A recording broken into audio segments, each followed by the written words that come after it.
Shalom, Israel. We are back again. I hope everything is going well on your end.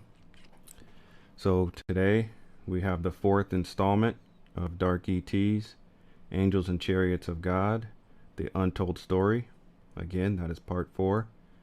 We have a very special video for you guys today.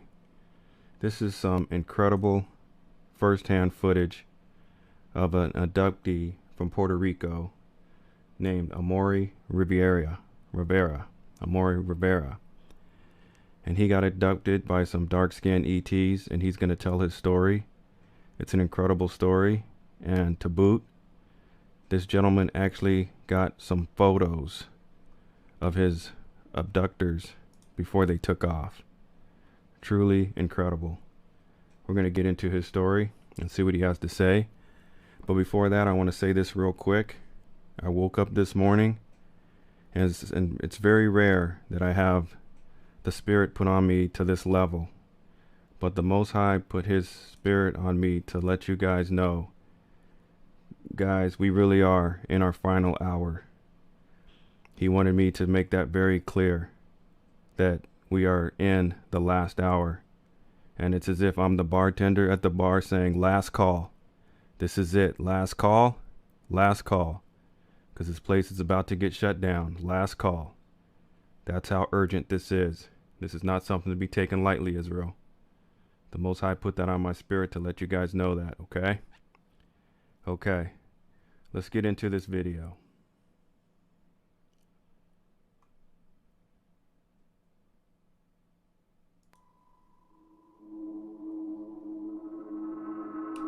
On the morning of May 14, 1988, Amaury Rivera, a young man from Puerto Rico, photographed a giant disk, followed and circled by 2 jet interceptors. What makes the sensational pictures even more interesting is Rivera's claim that he had contact with the occupants of this UFO. Hello, my name is Amaury Rivera. I live in Puerto Rico, and back in 1988, I was working in a nightclub, and there was a musical group there.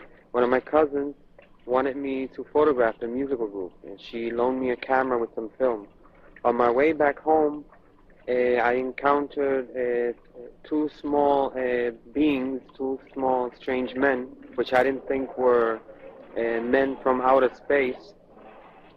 And they took me somewhere where there were other people besides myself. Other human people, like from Puerto Rico, I guess. From here, another human being showed up. He claimed to be from a distant planet. He was dressed in black.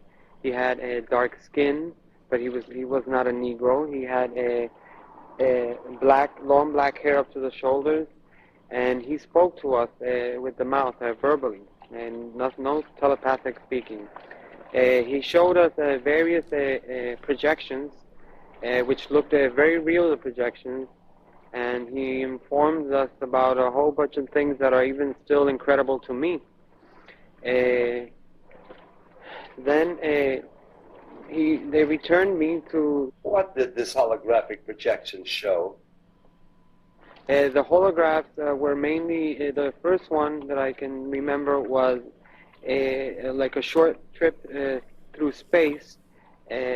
We saw where he came from, where he's said to be from. We saw his people. We saw the houses that they used. And the second one was about a meteor or a rock falling to Earth in the near future, which is going to cause a lot of havoc in the world. This would fall. It's going to fall in very near the Caribbean, Puerto Rico, and those other small islands. But it's going to affect the whole world, not just Puerto Rico. The last one is that they projected was showing us how there was only going to be one government on the planet Earth. They'll be living on some sort of artificial island that's going to be floating in the middle of a dark, black, dirty sea. And then this man returned me to my car again, and left me somewhere different from where the whole ordeal had started. Apparently, they took me with car and all. After this, at this given time, I heard some jets in the sky, and I still had my cousin's camera, and I took the pictures, 4 of which I'm making public nowadays. So this is amazing. You can see these pictures right here. Here is the so-called UFO.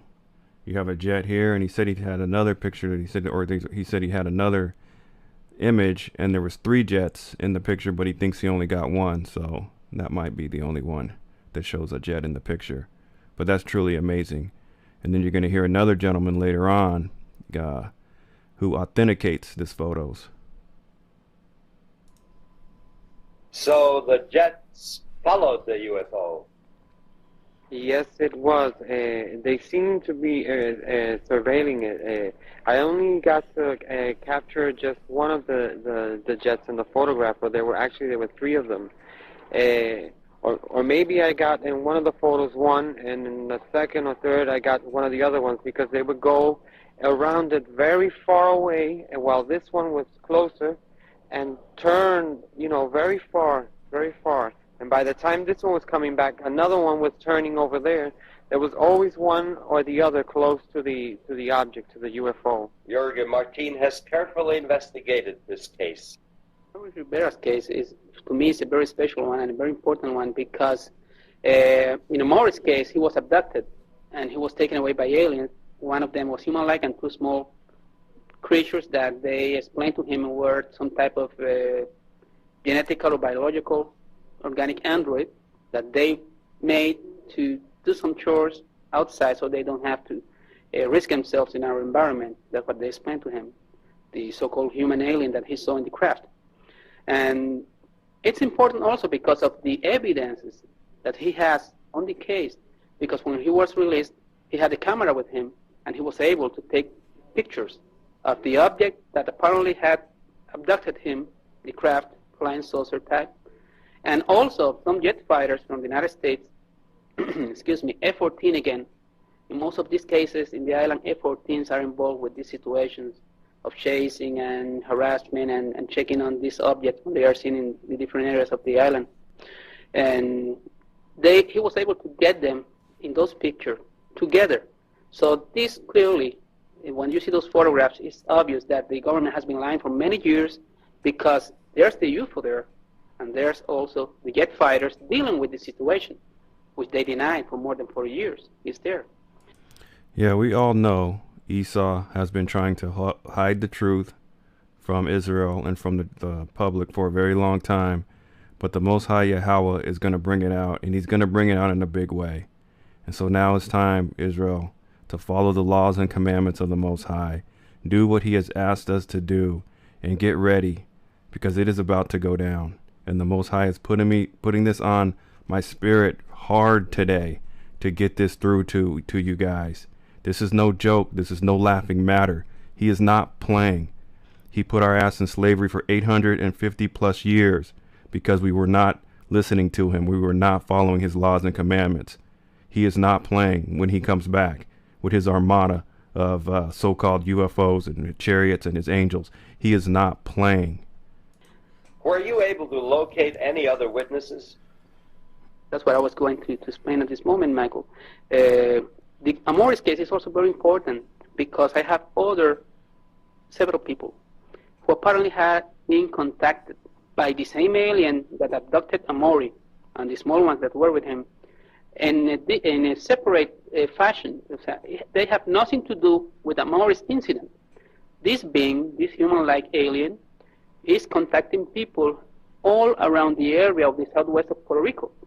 I have people from the town of Yauco who seem to have been contacted by this man.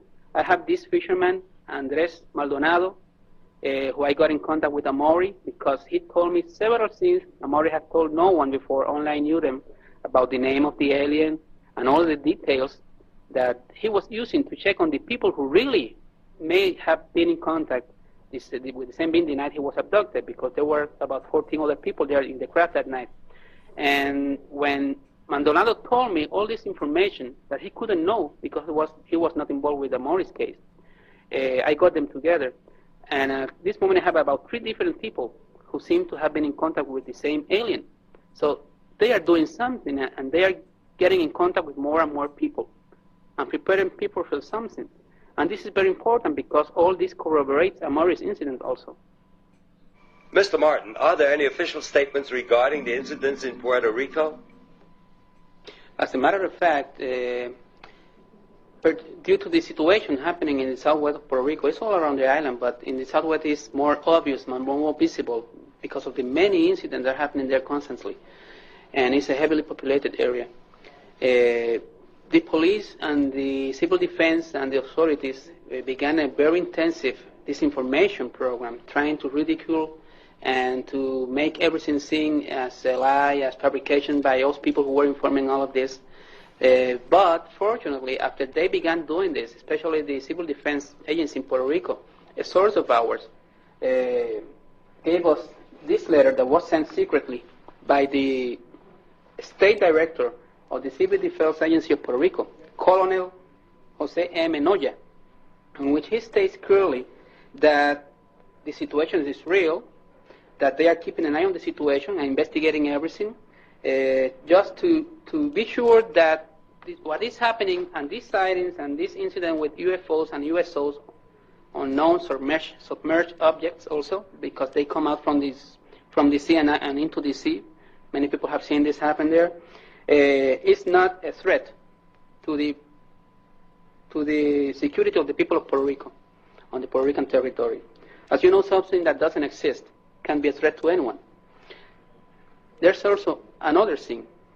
He says here that several agencies of Puerto Rico are involved in the investigation secretly, the military, the Radio Observatory of Arecibo, and they have always denied for many years that they had anything to do whatever with the UFO situation, and it's stated here by him that they do have something to do and they are checking on the situation.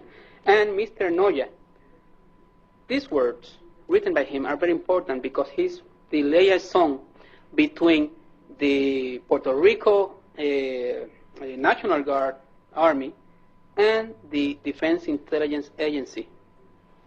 He's their man in Puerto Rico. Yes, and the Defense Intelligence Agency is like the CIA in the military. So he knows what he's talking about.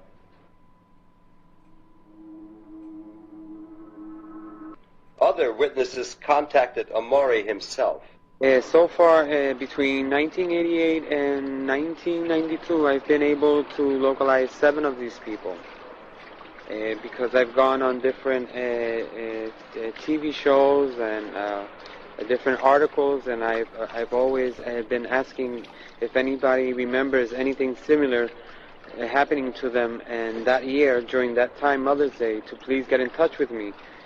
And I have gotten in touch with hundreds of people, but out of the hundreds, 7 definitely were there with me. I still have 7 to go. Maybe I'll never find them. Maybe they'll see this.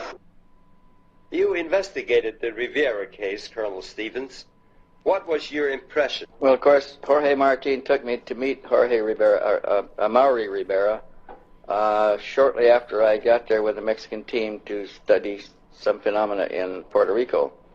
And when I first met Amaury, he was very reluctant to describe his case because it still frightened him to think about it.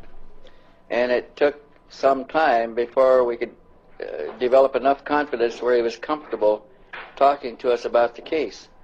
But he would still tremble when he thought about it. He would turn pale. He'd become weak.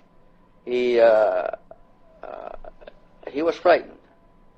But he has now reviewed the details and the points in sufficient length and depth that he can face the experience without the trauma, which he has learned to do. And today, or yesterday, we saw for the first time that he is able to manage his emotions well enough to describe that contact in considerable detail. You carefully analyzed the Rivera photographs. We took the pictures, yes. We took the pictures taken by Amaury Rivera to a NASA consultant facility in Scottsdale, where we put them through a computer analysis using latest state-of-the-art equipment. And we found that both the disc-shaped craft seen in the photographs and the aircraft are considerable distance from the camera, between 3 and 5 miles. We discovered that the jet fighter was moving and that the disc-shaped craft was moving relatively slow or not moving at all. We discovered that the ambient light conditions were correct in all respects. We were able to eliminate montages, paste-ups, reflections, models, all kinds of forms of technical manipulation of photographs, and we had to conclude that the pictures were real and that they were exactly as described by the witness when he took the photographs. Actually, Amaury Rivera was intimidated and pressured by government agents to hand over his pictures. Well, a short time after the incident, 3 men showed up at my home in Puerto Rico, and one of them stood in their car downstairs, and they claimed to be from CIA, and they handed me 2 pieces of paper, which I was so nervous I couldn't really read, but I remember seeing the letter CIA, which is the intelligence agency from the United States, and they said that it would be easier and better for me if I handed them the photographs and the negatives, but they did not say, you know, what photographs or what negatives. They didn't specify, and I just told them that I did not know what they were talking about. And they said it would be easier because we have an order to register your house, to look through your house. And I said, well, go ahead, be my guest and look. And they looked, but they couldn't find them because I had hid them very well. So there you have it. Thank you for that, Amaury Rivera. That's an incredible story. It's a very great thing that he was able to hide those photos. We have photographic evidence to see here today. Of course, we know it's all real, but it just helps to substantiate the claims. Incredible story. Thank you for that. So next, we have a young alleged Christian boy who died on a surgeon's table, and he died for a few minutes, and he went to heaven. And so what he's going to give his story of what he saw. And this is a racist Klansman's son, who they're both in the KKK. And so the Most High Yahawah put it on this boy's spirit to give his story of what he saw in heaven. Let's get into it, Israel. Let's see what this young little racist boy has to say.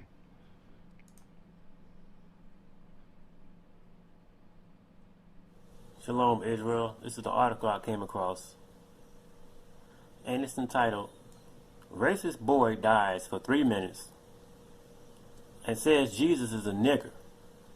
Now listen to this. A young white Christian boy who briefly died on a surgeon's operating table doing a liver transplant this past weekend says he met Jesus Christ and he was an African American, a Negro. Billy Landers, the son of a well-known KKK member in Mobile, Alabama, who was suffering from liver failure, was technically dead for 3 minutes before being resuscitated. During that time, the 13-year-old claims he visited the afterlife. Quote, this is what he's saying he's seeing. He says, "It was all niggers," he told WKRG News after the ordeal. Quote, "There were a few white people, but they were just entertaining the blacks, just like playing basketball. There were a lot of nigger angels watching them play basketball," Landers said. Quote, "Jesus was a coon too. Jesus wasn't white like Daddy says he is." He says, "I asked my father, why is Jesus a nigger? He couldn't answer. He says, I've been taught that God and Jesus hate niggers, that God cursed them by turning their skin black, that they were mud people." Billy's father said his son's experience had not made him question white supremacy and an Anglo-Saxon Jesus. Quote, he says, "It kind of disturbs me that he came back with stories of nigger heaven," he told reporters. "But clearly my son is suffering from some sort of schizophrenia or something. There's no way Jesus is a nigger." I'm going to have to put my boy on antipsychotic medications. This white boy said he died and went to heaven and said he met Jesus. And Jesus was a nigger, was a Negro.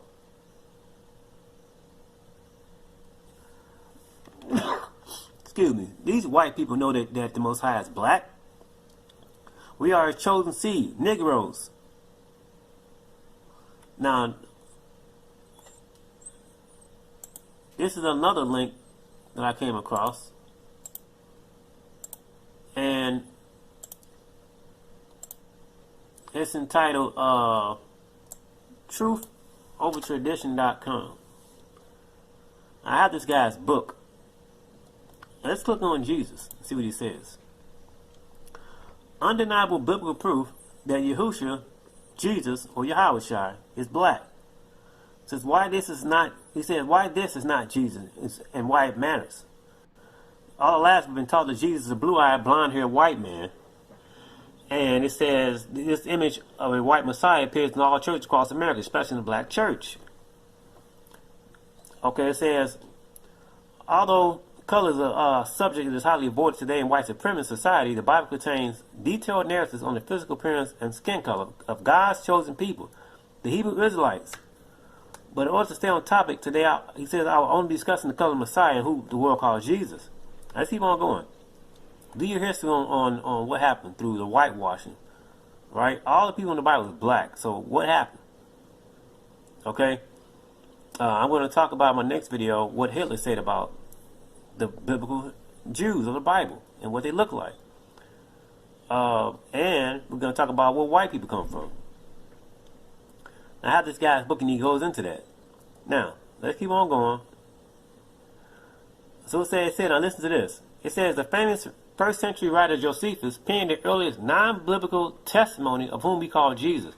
Josephus was a black Jew who lived around the time of the Messiah, and he had access to the official Roman records in which he based his information and his work from. In his work, the human form, quote, it says, the human form of Jesus and his wonderful works. Josephus discussed the true color of the Messiah being black. However, his text will pass through the hands of white European Christian leaders who altered them to hide the truth about the Messiah and who his people were.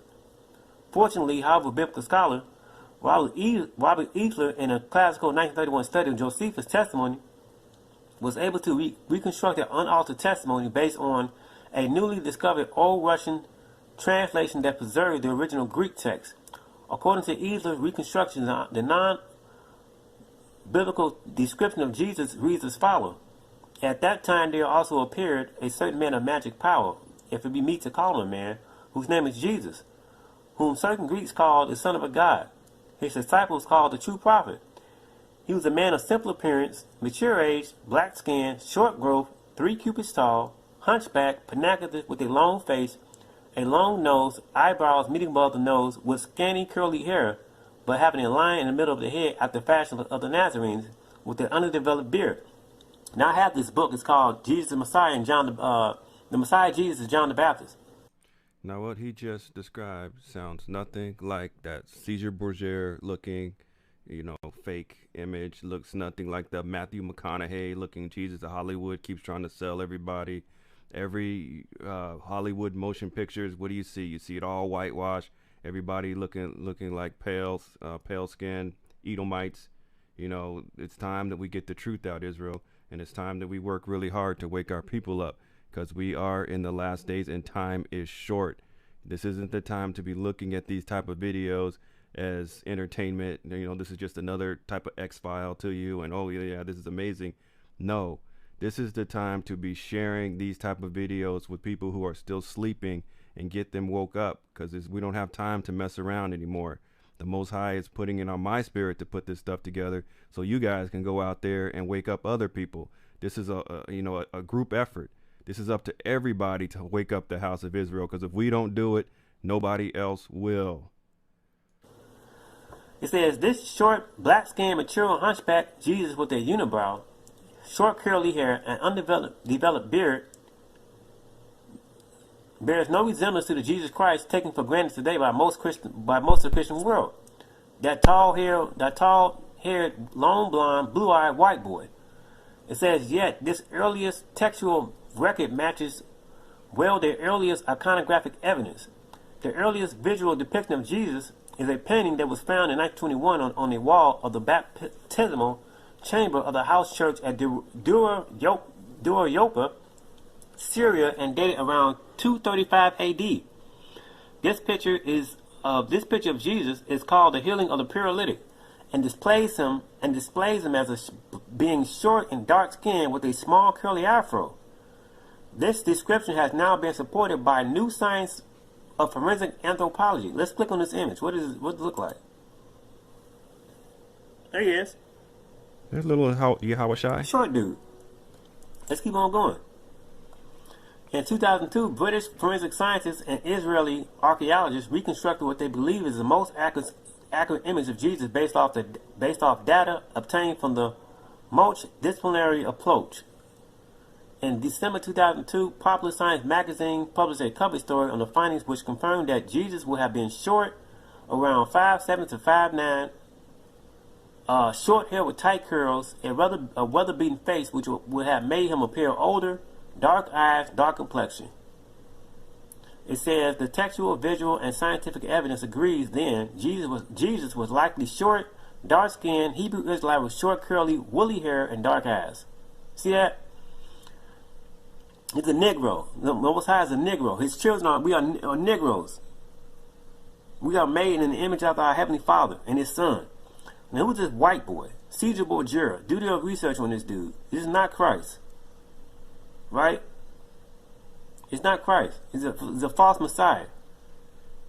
It says the Messiah, the black Messiah in the Bible, in Revelation 1:14 and 15, his head and his hairs are white, pure like wool, as white as snow, his eyes like a flame of fire, his feet like fine brass, as if refined in a furnace, and his voice as the sound of many waters. Okay? And Daniel gives the same description. Okay, so it says, some might say, well, so what if the Messiah is black? Color doesn't matter. But that is an ignorant point of view. If color didn't matter, then why would they go through all that trouble to paint our Messiah their color? Obviously, color does matter. If it didn't, they would have left him black and told our ancestors the truth, who the people of the book were. Instead, they lied to them. They told them lies so they can pass those lies down to us in hopes that we would never find out that Yahushua or Yahawashi, whom the world calls Jesus, was black, and that we are God's chosen people whom the entire Bible was written about. See that? I'm going to post this in my description box, and I'm going to come back and I'm going to talk about what Adolf Hitler said. What did he say? Thank you for that, brother. Of course, I'll leave all the links down below so you guys can check out the sources for this video. Of course, Esau, went in and changed all the prophets of the Bible into white folks. That was so that they could perpetrate the whole idea of so-called white supremacy and have the nation of Israel bowing down to this so-called nation of white supremacy. It was a very calculated and devious attempt to control the nation of Israel. But now the nation of Israel is waking up to all the games that have been played. The Most High Yahawah is putting it on the spirit of the nation of Israel to wake up, and we have to all do our part, people. Everybody has a part to play in Yahawah's grand script. This is Yahawah's script, and we're all playing a part in his script. And it's up to us to wake up our people. It's up to us to love our people, because like I said in previous videos, if we don't love our people, who the hell will? Who will love us? It's up to us to love our people. It's up to us to educate us. It's no longer kosher to be destroyed for lack of knowledge. That's done. We need to start gaining knowledge and understand who we are and what we're supposed to do here. The time is short. Yahawah has put that on my spirit so hard today, so I had to bring it through. I'm probably going to make a separate video just on that because he's bringing it through so hard. The time is short. The time to be playing games is over and done with. It's time to detach from Esau's world of madness and folly. That there's no future in Esau's world of madness and folly. That world is coming to an end. It's coming to a close. It's time to close that chapter and get ready for a new chapter, Israel. The Most High Yahawah is getting ready to come do his thing, And he's not playing. He's not messing around. He's not going to negotiate. You're not going to sit before a jury of your peers and discuss anything. He's just coming to get down. And that's all he's going to do. He's not going to ask any questions, nothing. He's just coming to get down and kicking butt and taking names. And you don't want to be on that list, the kick butt list. You don't want to be on that list. You want to have something in your good works basket. So when he comes, you'll be good. It's a serious game. This is a serious time right now, Israel. This is very serious, and the time is short. Okay? All right. I hope everybody is doing well out there. Everybody listens to these warnings. I mean, you're not just hearing from me. You're hearing these warnings, all across the board, from just just about everybody's telling you that the time is short, but it really is. And if you're trying to play this game where you're going to outsmart Yahawah, and oh well, this prophecy hasn't been filled, and you got your little prophecy checklist, planning your vacations around the prophecies. Yeah, I still got time to take this vacation. I still got time for this. No, he can fill a prophecy in a matter of days or a day if he wants. Yahawah can do what he wants to do. He put the spirit on that racist KKK little boy. He can do what he wants to do. We need to get it out of our heads that we're going to outsmart Yahawah. Nobody's going to outsmart Yahawah. That's what Esau has in his head. He thinks he's going to outsmart Yahawah. Nobody is going to outsmart Yahawah. He's already 1,000 moves ahead of what we're thinking. So it's time to take this serious, Israel, and love each other. Nobody else is going to do it. We have to do it. Okay? All right. Shalom out there.